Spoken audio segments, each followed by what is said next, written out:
네, 오늘은 아까 광고 때 말씀드린 대로 대림절 첫 번째 주일입니다. 대림절은 성탄으로 오시는 예수님을 맞을 준비를 하는 기간을 대림절이라 그래요. 그래서 이 대림절 기간에도 경건한 삶을 살고 또 이웃을 돕고 섬기는 삶을 살고 또 예수님이 살았던 삶을 우리가 살아가면서 그 성탄으로 오신 예수님을 맞이할 준비를 하는 것이 이 대림절 절기입니다. 그래서 올 한 해를 마무리하면서 또 성탄으로 오시는 예수님을 만나기 위해서 오늘부터 약 한 달 동안 여러분들 또 삶의 자리에서도 그렇고요. 또 신앙의 자리에서도 그렇고 내가 정말 주님을 올해는 온전히 모셔드려야 되겠다 이런 마음으로 주님 만날 준비를 잘 해주시면 감사하겠습니다. 해마다 대림절이 되면은 이 대림절과 관련된 말씀으로 우리가 은혜를 나누었었습니다. 그런데 지난 11월 첫째 주에 말씀드린 대로 10월 달에 우리가 성숙한 그리스도인의 삶을 살아가야 되겠다라는 말씀을 나눴잖아요. 그리고 이 성숙한 그리스도의 삶을 살아가는데 많은 것들이 있지만은 그 중에 대표적으로 두 가지, 믿음과 기도. 이 코로나 시국에 정말 우리가 이 믿음을 잘 지키고 있는가? 이 코로나 시국에 정말 더 많이 그리고 더 하나님 앞에 응답받는 기도를 하고 있는가? 이 두 가지 질문을 제가 여러분에게 드렸죠. 그래서 이 코로나 시국을 살아가는 우리들이 이번에는 적어도 이 성숙한 그리스도인의 삶을 우리가 살아가기 위해서 믿음이라고 하는 주제와 기도라고 하는 주제를 가지고 올 한 해를 마무리했으면 좋겠다 이런 말씀을 드렸고요. 그리고 첫 번째로 먼저 믿음에 관한 주제를 가지고 11월 달에 믿음이 있는 삶이라는 주제를 가지고 말씀을 나누고 있습니다. 그래서 첫 번째 시간에는 우리가 믿는다는 것이 무엇인가? 이거에 대해서 말씀을 드렸죠. 그러면서 야이로의 딸을 살리신 사건을 통해서 이 믿는다는 것은 두려워하지 않는다는 것이 믿는 것이다. 어떤 일에도 두려워하지 않는 것. 그리고 보는 시각이 달라야 되는 거죠. 이 야이로의 딸이 죽었다고 보는 시각과 잠을 자고 있다는 시각의 차이가 있는 거예요. 그래서 우리는 현 상황을 보는 것이 아니라 그 너머에 있는 하나님의 역사를 볼 수 있는 시각을 가지는 것이 믿음이 있다는 거예요. 그리고 또 한 가지 마지막으로 이야기한 게 하나님의 능력을 체험하는 거예요. 그래서 우리가 하나님이 나에게 베풀어진 능력을 체험하는 삶을 살아야 돼요. 죽어있던 야이로의 딸이 달리다고 이라고 예수님이 일주셨을 때 그가 일어났던 것처럼 정말 예수를 믿는 하나님의 자녀들이라면 저 여러분이 삶의 자리에서 예수님을 만나는 체험이 있어야 돼요. 하나님이 주시는 능력을 체험하는 삶을 살아가는 것들이 우리 가운데 있어야 되는 것입니다. 이게 믿는다는 거라는 걸 말씀을 드렸고요. 그리고 두 번째는 견고한 믿음을 가져야 된다라는 말씀을 드렸습니다. 왜 견고한 믿음이 필요하냐면 믿음을 가진 사람에게도 시련이 온다는 거예요.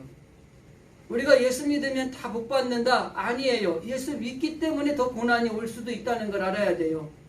그래서 우리가 견고한 믿음이 필요한 이유는 예수님을 믿고 예수님 뜻대로 살려고 하는데 어려운 시련과 고난이 오는 것을 이겨내기 위해서 믿음이 견고하셔야 돼요. 그래서 조그마한 일만 생겨도 하나님이 나를 사랑하지 않는 것 같아, 예수님은 나를 떠난 것 같아, 이렇게 할 게 아니라 어떠한 시련이나 어떠한 고난이나 어떠한 위기가 정말 우리 삶 가운데 부딪혀도 그 시련이 올 수 있다는 것을 우리가 알아야 되는 겁니다. 이게 그래서 견고한 믿음이 필요한 거예요. 그리고 또 한 가지 말씀드린 것이 이 시련이 결국에는 우리의 믿음을 시험한다는 겁니다. 그러니까 여러분의 고난이나 위기나 어려움이 오면은요, 내가 그래도 믿음이 좀 있구나 이렇게 생각하시면 돼요. 위안을 삼으세요. 신앙이 좋거나 믿음대로 살려고 하지 않는 사람한테는요, 시련도 안 와요. 그래서 우리가 뭐라고 얘기해요? 나는 그렇게 예수 믿으려고 애를 쓰고 하나님 섬기려고 애를 쓰고 헌신하고 봉사하는데 참 힘든 일이 많은데 아무개 그 집사는 별로 열심히 하는 것도 않고 신앙생활도 좀 너덜너덜하게 하는 것 같은데 하는 일을 보면 잘 돼요. 여러분, 우리가 믿음으로 살기 때문에 그런 시련이 오는 거예요. 그래서 여러분들이 믿음으로 사는데 시련이 오거나 위기가 오면은 그래도 내가 하나님 앞에 또 시험받을 만한 또 시험을 칠 만한 자격이 있구나 이렇게 생각하시면 돼요. 그래서 뭐 시편의 저자도 뭐라고 얘기해요? 악인의 형통함을 부러워하지 말래잖아요. 의인에게는 고난이 있지만 결국에는 하나님 주시는 축복이 있어요.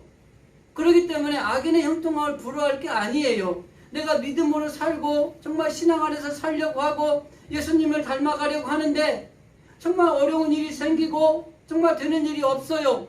그럴 때에 우리는 하나님이 나를 통해서 또 새로운 단계로 성장시키려고 한다는 것을 우리가 고백할 수 있어야 됩니다. 오히려 막 잘 안 믿는데도 저 사람은 잘 되는데 왜 나는 이럴까 하면서 우리가 그런 것들을 부러워하거나 거기에 비교하면 안 되는 거예요.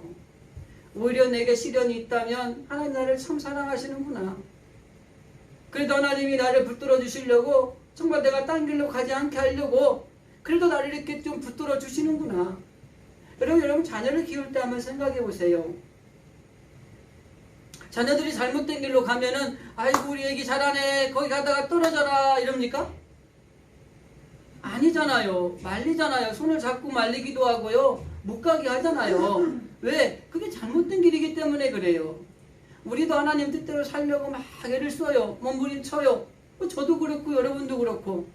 그런데 내가 하나님 뜻대로 살려고 하는데 내 사고가 내 자아가 강하게 발휘가 될 때는요. 하나님 뜻과는 전혀 다른 생각으로 살 수 있어요. 그럴 때 하나님이 야 그러면 안 돼. 그리고 우리를 약간 위기 가운데 약간 시련 가운데 주시는 거예요. 그러면 이게 얼마나 감사한 일이에요. 내버려 두는 게 오히려 방임이고 내버려 두는 게 지옥으로 가는 길이지 이게 잘못된 길이라고 하는 것입니다.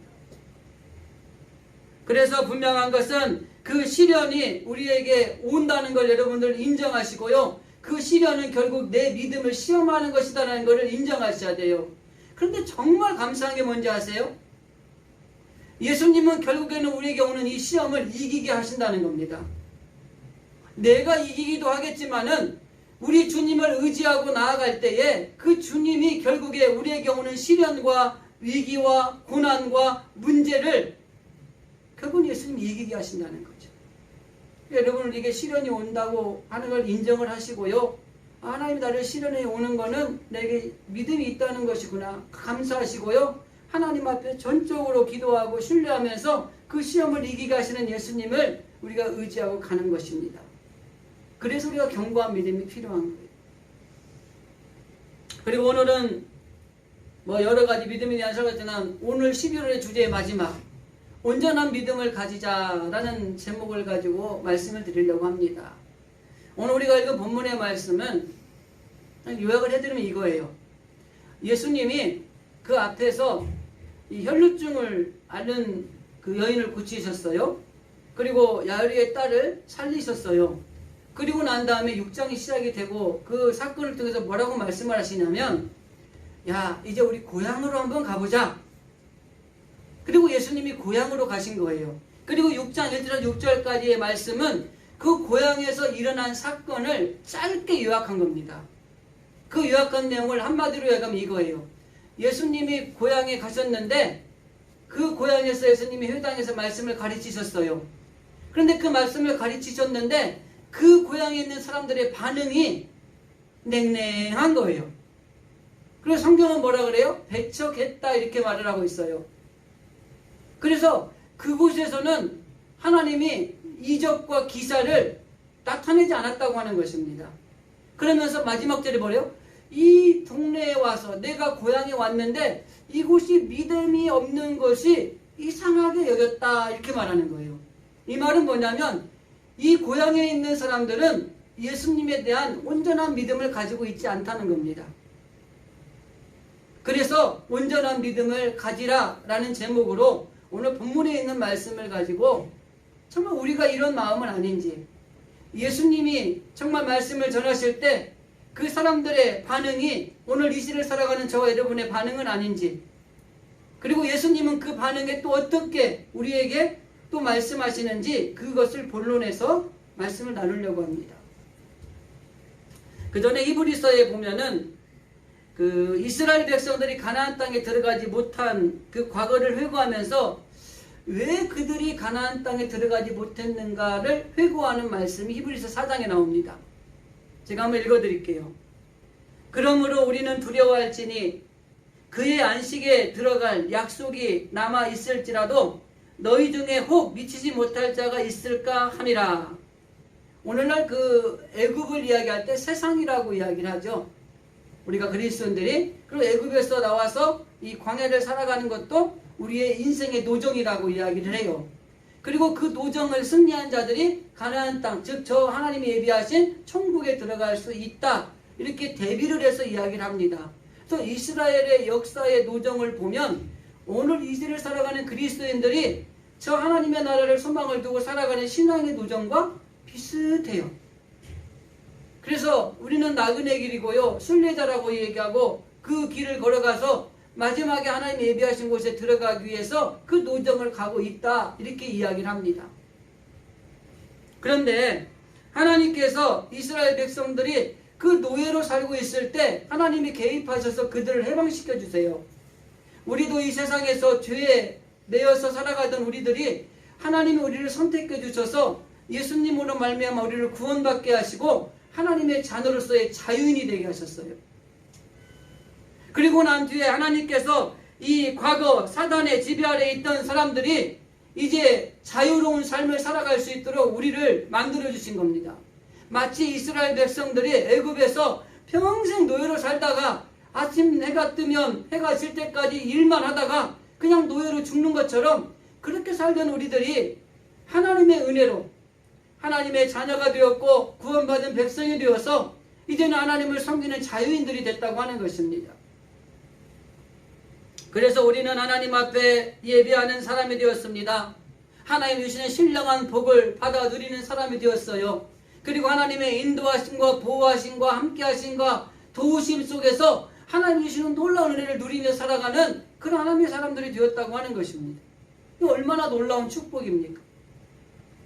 그래서 하나님이 책임져 주시고 우리를 인도해 주시는 거예요. 마치 하나님께서 이스라엘 백성들을 애굽에서 건져 주신 것처럼 우리를 이 땅에서 하나님의 자녀로서 책임져 주시는 삶을 살아가게 하고 있다고 하는 것입니다. 그런데 우리가 이스라엘 역사를 보면 이스라엘 백성들은 실패를 했어요. 첫 번째 1차로 애굽에서 나왔던 60만 명이 넘는 사람들이 가나안 땅에 여호수아와 갈렙을 제외하고는 아무도 들어가지 못했어요. 그리고 그렇게 들어가지 못한 실패를 성경은 뭐라고 얘기를 하냐면 그들이 광야에 나와서도 여전히 애굽을 사모하고 살았다고 하는 것입니다. 그래서 가나안 땅에 들어갈 자격을 상실해버린 거예요. 자, 오늘날 우리의 신앙으로 점검합시다.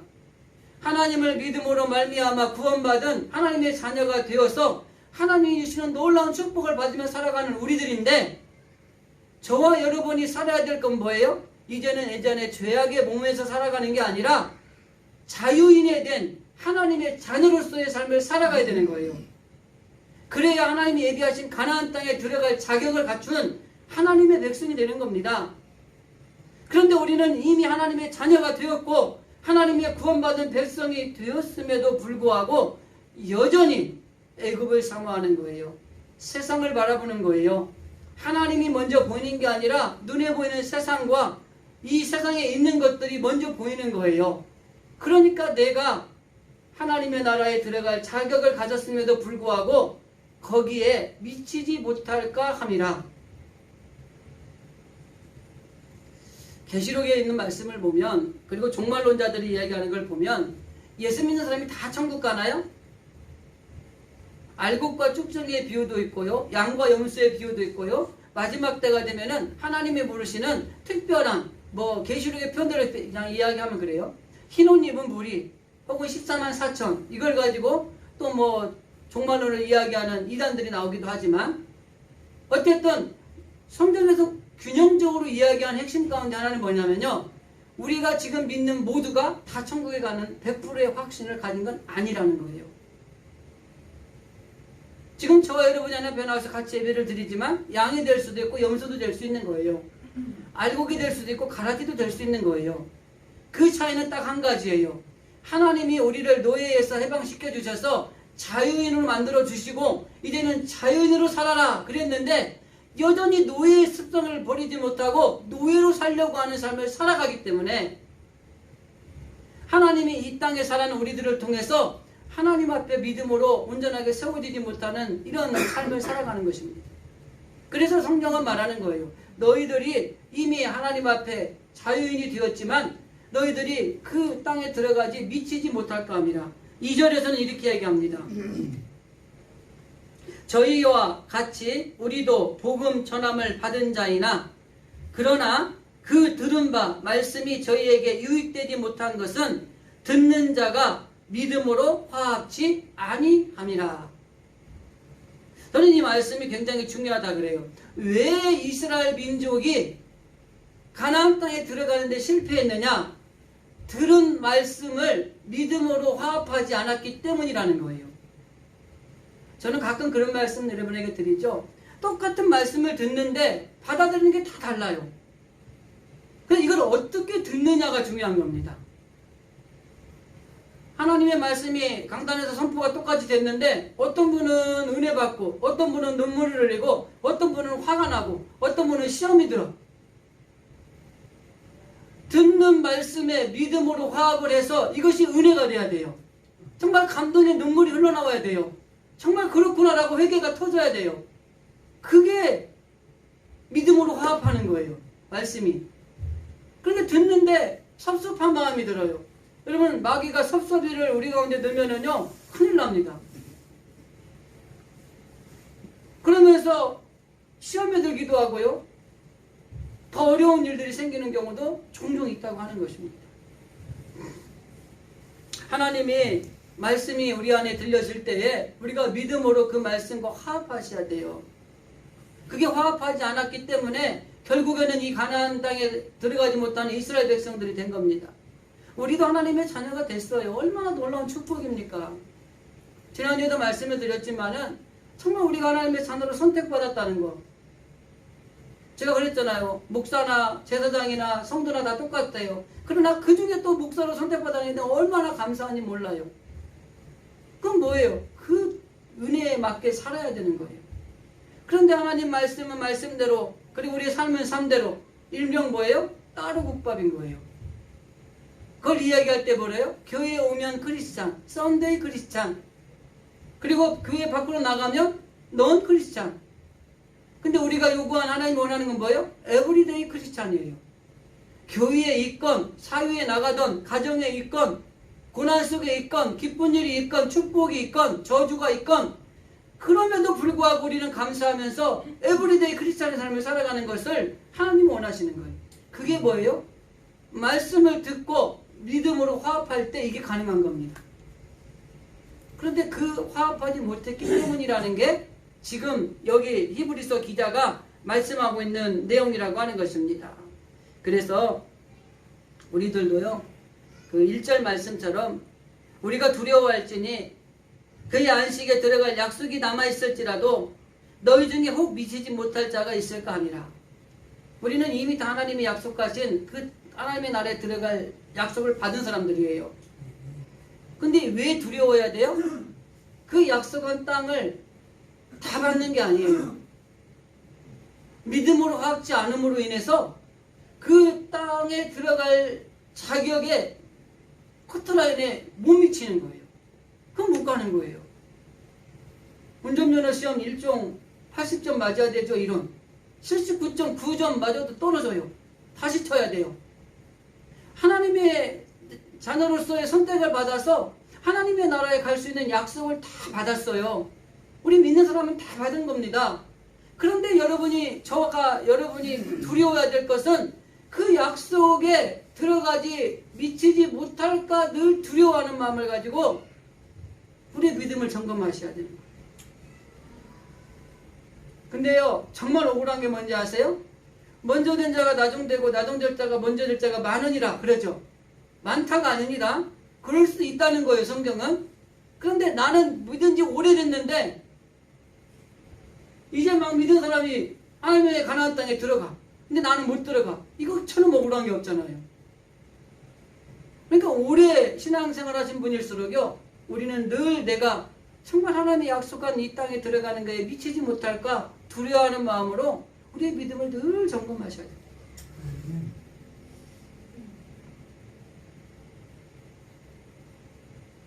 오늘 본문의 말씀에서도 이 믿음으로 화합지 못하는 불신앙에 대해서 이야기를 하는 거예요. 쉽게 말하면 예수님이 고향에 가셨어요. 여러분 얼마나 기쁜 마음으로 가셨을까요? 여러분 고향 하면은 좀 여러 가지 이 좋은 이미지가 있잖아요. 저도 이 고속도로를 타고 내려가다가요. 지금은 그런 게 잘 안 보이는 것 같아요. 전라북도 팻말이 보이잖아요. 얼마나 좋은지 몰라요. 요즘에는 어머니가 안 계셔서 그런지 그런 마음이 좀 들어요. 그냥 어느 지역 중에 하나 가는가 보다 그런 마음이 생겨요. 이 부모님이 계시는 거 좀 차이가 있더라고요. 그런데 어쨌든 고향이라는 건 왠지 편안함이 있고 왠지 가면은 좀 따뜻하게 맞아줄 것 같고 왠지 뭔가 훈훈한 정도 있을 것 같고 그런 마음으로 우리가 가잖아요. 예수님도 그러신 거예요. 그래서 예수님이 가르칠 시간이 돼서 회당에서 가르치는 거예요. 그래서 여러분 예수님이 하시는 사역은 가르치는 사역입니다. 그래서 예수님은 그 가르치는 사역을 시작을 한 겁니다. 그런데 우리가 잘 알아야 될 것 중에 하나가 뭐냐면 그 가르침에 우리가 바로 깨닫고 잘 가르침을 받는 게 중요해요. 그래서 예수님이 회당에서 이 하나님의 말씀을 가르쳤더니 성경은 이렇게 표현합니다. 놀랬다. 예수님의 가르침을 받은 고향 사람들이 예수님의 가르침을 보고 놀란 거예요. 여기 놀랐다라는 이야기를 우리가 잘 생각해 보면은 몽둥이로 한 대 탁 얻어맞은 것처럼 멍한 상태가 됐다. 이게 놀랐다는 말이에요. 헬라어의 원어의 뜻은. 그러니까 예수님을 우리가 알던 예수님이 아닌 거예요. 이 고향 사람들이 볼 때. 그런데 놀란 거예요. 그러면서 예수님이 그 말씀을 듣지 않는 그들에게 뭐라고 말씀하시냐면 선지자들도 자기 고향, 가족, 친지들에게는 존경을 잘 못 받더라는 거예요. 제가 지금은 목회를 한 지 좀 오래됐으니까 시골에 한 번씩 가면 시골의 동네 어른 아주머니들이 이제는 옛날에 아주머니 지금 할머니들이 다 됐어요. 지금은 가면 그래요. 아이고 우리 목사님 오셨어요. 이렇게 얘기를 해요. 근데 제가 조금 젊을 때 가면은요. 한정이 왔니? 막 이래요. 들어보지 못한 어색함. 교회에서. 그러면서 말도 막 해요. 야 어쩌고 너 어쩌고 막 이래요. 들어보지 못한 어색함. 근데 존경심이 하나도 없어요. 집에 가면 어때요? 좀 요즘에는 그런 가정도 있긴 하더라고요. 형제들도 목사님 막 해주고 그러는데 우리 집은 안 그래요. 저는 막둥이입니다. 뭐 친척들이요 만나면은 저한테 목사님이라고 하는 사람 없어요. 그냥 조카일 뿐이고요. 권위도 잘 안 써요. 예수님이 이걸 아시는 거예요.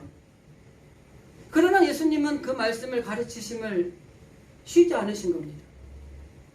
그리고 우리는 그 가르치신 말씀에 우리가 꼭 핵심을 가지고 있는 게 중요하다는 거죠. 자, 그러면 이 예수님의 가르침에 사람들의 반응이 어땠느냐라는 겁니다.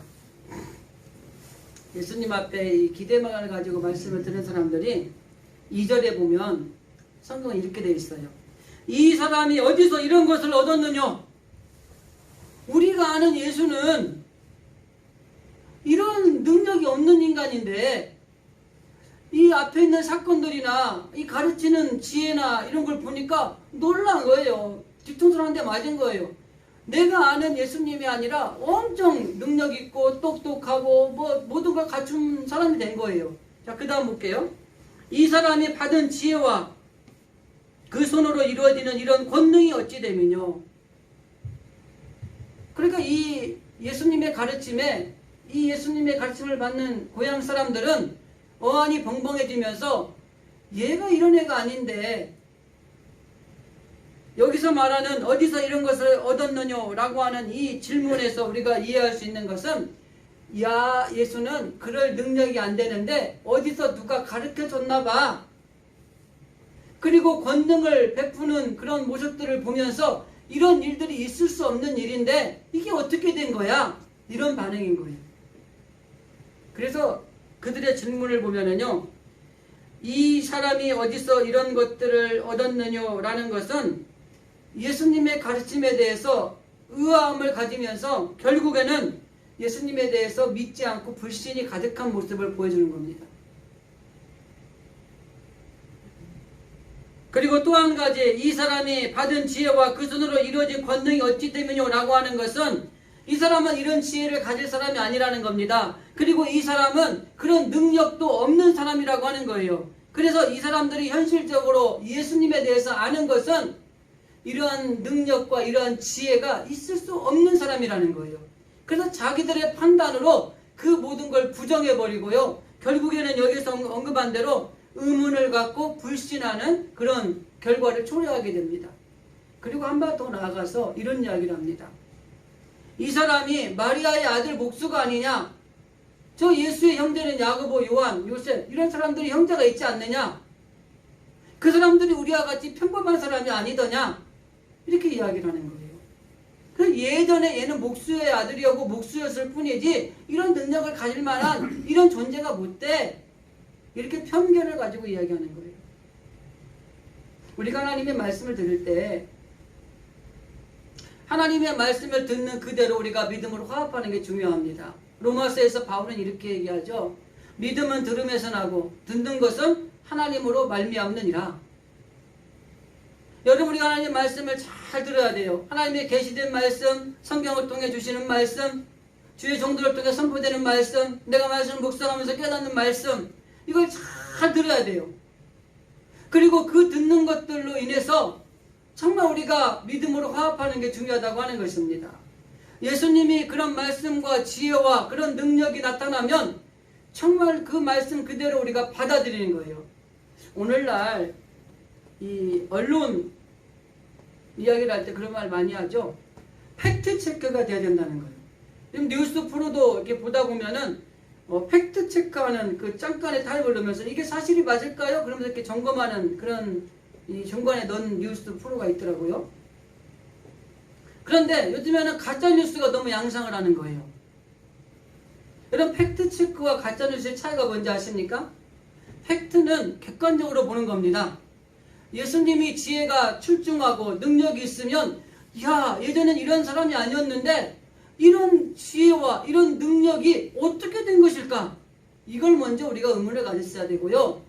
그러면 이게 하나님으로부터 온 건지 아니면 2단이나 3단으로부터 온 건지 아니면 뭔지를 생각을 해봐야 돼요.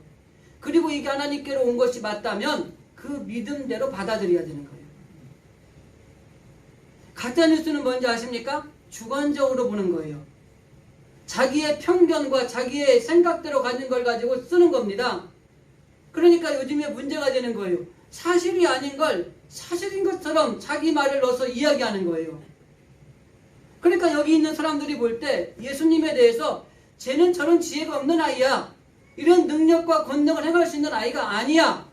자기의 주관적인 편견과 가치관을 가지고 받아들이지 않았다고 하는 것입니다. 여러분, 우리가 리더가 된다는 거는요, 교회에서도 마찬가지고요, 이런 사회도 마찬가지입니다. 객관적으로 우리가 바라볼 수 있어야 돼요. 자기 생각이나 편견을 가지고 바라보면서 이것이 팩트인 것처럼 이야기하는 사람은 리더가 될 수 없습니다. 그럼 많은 사람들이 이렇게 얘기를 하죠. 아, 저 사람은 나를 지금 미워하는 것 같아. 자기 주관적인 거예요. 그러니까 이 사람이 미워하는 것 같다고 하니까 상대방이 나를 보면 알잖아요. 근데 저 상대방이 진짜 나를 미워해. 그러면 뭐라고 하는 줄 알아요? 봐봐, 맞잖아. 이렇게 얘기를 해요. 여러분 잘 생각해 보세요, 우리 삶을. 근데 리더는요, 저 사람이 어떻게 하는 것 같아? 이게 없어야 돼요. 팩트만 있어야 돼요. 그럼 그거를 우리가 온전하게 이해하고 난 다음에 그 다음에 반응을 하셔야 되는 거예요. 근데 팩트는 없어지고 자기의 편견된 마음이나 가치관과 생각하는 걸 가지고 판단을 해버리는 거예요. 그러니까 가짜가 되는 거예요.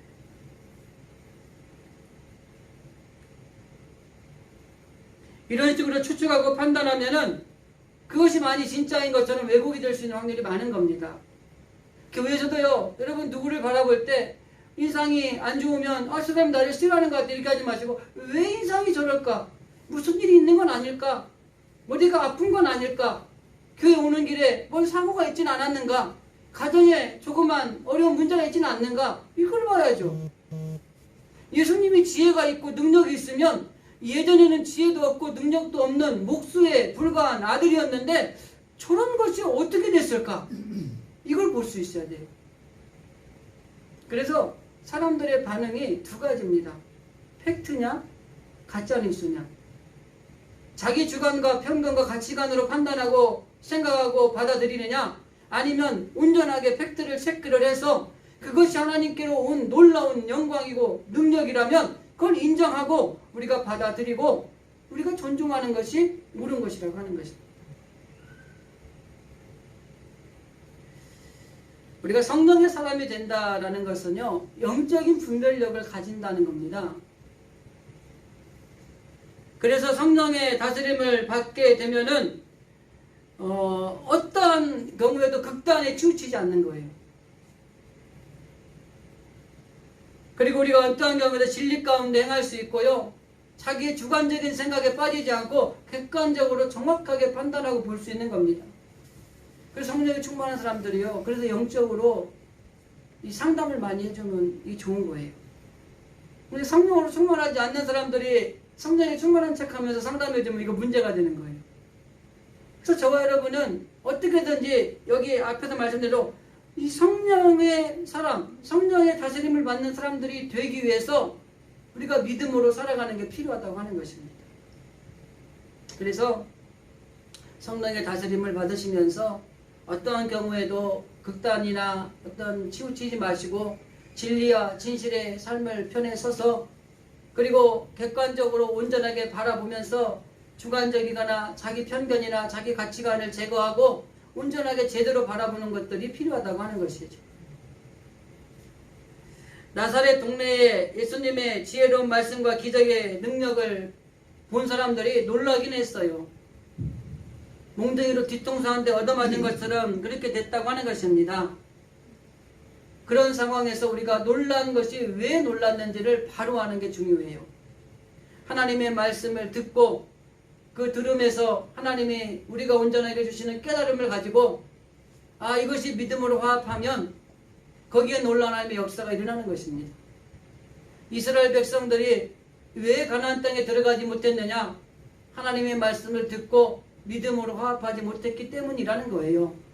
이거를 우리가 쉽게 얘기하면 여전히 애굽에서 나왔음에도 불구하고 광야에 살면서도 애굽에 살 때가 좋았다는 것만 동병하는 거예요. 그러니까 가나안 땅에 못 들어가는 거예요. 애굽에서 노예 생활을 박차고 나왔으면 광야가 좀 힘들고 어렵지만 이 광야는 애굽을 의지하며 살아가고 살 동네가 아니에요. 물도 없습니다. 먹을 것도 없습니다. 아무것도 없어요. 이 광야는 뭘 하고 살아야 돼요? 오직 하나님의 말씀, 오직 하나님을 의지하며 살아갈 수 있는 곳이 광야예요. 그리고 그 하나님의 말씀대로 살아가고 의지하며 살았던 사람들이 가나안 땅에 들어갈 수 있는 겁니다. 저와 여러분은 이 땅에 지금 광야 같은 세상에서 이미 애굽에서는 나왔어요. 왜? 우리가 이제 죄악의 주인의 모습이 아니고 노예가 아니잖아요. 하나님을 믿음으로, 예수를 믿음으로 구원받고 하나님의 자녀가 된 자유인이 됐잖아요. 그러니까 우리는 이미 광야에서 지금 삶을 살아가는 거예요. 힘들지만 이 광야에서 살아가는 방법은 딱 한 가지예요. 애굽을 동경하거나 애굽을 바라보는 게 아니라 하나님을 의지하고 하나님의 말씀을 붙들고 살아가는 거예요. 거기에 하나님의 나라에 들어갈 수 있는 가나안 땅이 열리는 것입니다. 그러니까 우리가 믿는 사람에게 시련이 오는 거예요. 고난이 오는 겁니다. 이스라엘 백성들이 이제는 자유다, 이제는 살 것 같다, 이제는 됐다 하고 나왔던 광야가 결코 만만치 않았다는 것을 우리는 잘 알고 있지 않습니까?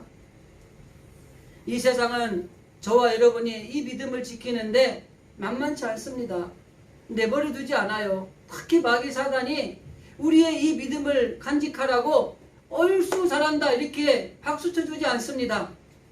늘 호시탐탐 어떻게 하면 넘어뜨릴까, 어떻게 하면 저들을 유혹해서 정말 하나님의 말에서 멀어지게 할까, 이거를 계속 연구하고 있는 게 이 마귀 사단의 세력이에요. 그러니 우리가 이 땅에서 얼마나 이 믿음을 지킨다는 게 어렵겠습니까? 성숙한 그리스도로 살아가는데 정말 중요한 건 이 믿음이에요. 마지막으로 한 가지 정리해 볼 것은 예수님의 반응입니다. 고향에 갔는데 배척당했어요. 여러분 어떨 것 같습니까? 마음이 상처가 크셨겠죠, 그죠? 그런데 예수님은 아까 앞에서 잠깐 언급했는데 알아요. 선지자들이 고향이나 자기 친척이나 자기 가정에 가면 존경을 받지 못하는 일들이 생긴다는 걸 알아요. 그러니까 그럴 수 있어 이렇게 받아들인 거예요. 그러니까 그 안에는 놀라운 기적과 권능이 나타나질 않았어요. 그냥 조금 작은 병에 걸린 사람들 기도해주고 낮은 정도, 이걸로 끝난 거예요. 그 예수님의 고향에서는. 실질적으로 예수님의 고향 사람들은 예수님의 놀라운 능력과 권능에 힘입을 수 있는 귀한 자리가 있었음에도 불구하고 그것을 발로 차버린 굉장히 손해를 보는 잘못된 생활을 했던 사람들인 거예요. 그러면서 마지막에 야, 이 동네가 왜 이렇게 믿음이 없지? 이상하네. 우리 고향 사람들이 온전한 믿음이 없구나. 그리고 그냥 역사가 일어나지 않고 그냥 떠나오신 거예요. 여러분, 여러분의 삶 가운데 하나님께서 여러분에게 놀라운 축복, 여러분에게 놀라운 형통을 주시기 위해서 주님이 때로는 찾아오세요. 그 주님을 우리가 모셔드려야 돼요. 자, 대림절입니다. 성탄의 주님을 만날 준비를 하는 대림절 절기 가운데 저와 여러분에게 찾아오신 예수님의 모습은 여러 가지로 오실 거예요. 그게 시련이요, 축복이요, 성공이요, 실패요, 고난이요, 기쁨이요. 그런데 그 모든 게 주님이 내게 오시는 방법이에요.